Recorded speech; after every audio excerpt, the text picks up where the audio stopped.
Hello, this is Marco Panelo. Yon nga pala guys, no. Sorry dun sa mga tao na nagko-comment dun sa previous video ko last year about sa withdrawal syndromes ng smoking cigarettes. Maraming na-inspired, maraming natuto, at maraming mga tanong na hindi ko nasagot.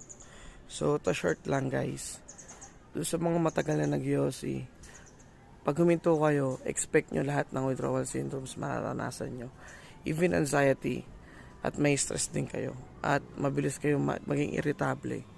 And yung mga hingal, yung mga fatigue, yan, yung mga paghilo, pagsakit ng batok, normal yan, kasama yan sa withdrawal syndromes.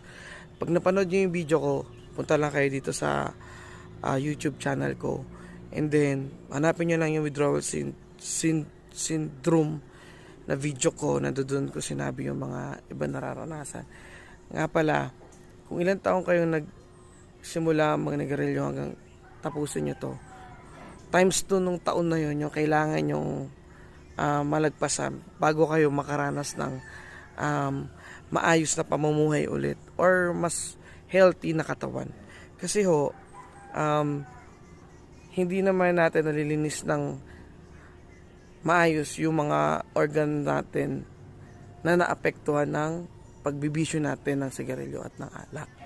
So, para matulungan din yan, kailangan natin ng exercise, ng workout, ng new habit para ma-lessen yung mga withdrawal syndromes, and syempre para maging busy yung brain mo at mas maging active, yun, lalo na yung physical health natin, at magpa-araw tayo, yan. Kung kaya nyo linggo-linggo maligo sa dagat, much better.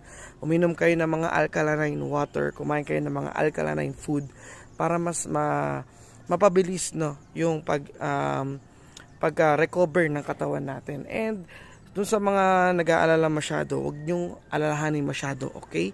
Basta huminto na kayo, isipin nyo na mas napapabuti yung katawan ninyo. Huwag nyo isipin na mas napapasama. Hindi totoo na magkakasakit ka kapag huminto ka sa bisyo mo.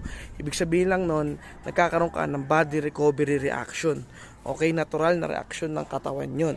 So, sa makakapanood nito, please pakishare, lalo na dun sa mga tao na gusto na mag-quit sa paninigarilyo at gusto na magkaroon ng panibagong lifestyle. So, yun lang. Maraming salamat. Pausta ko kasi kumanta ako nakaraang linggo. Mwah!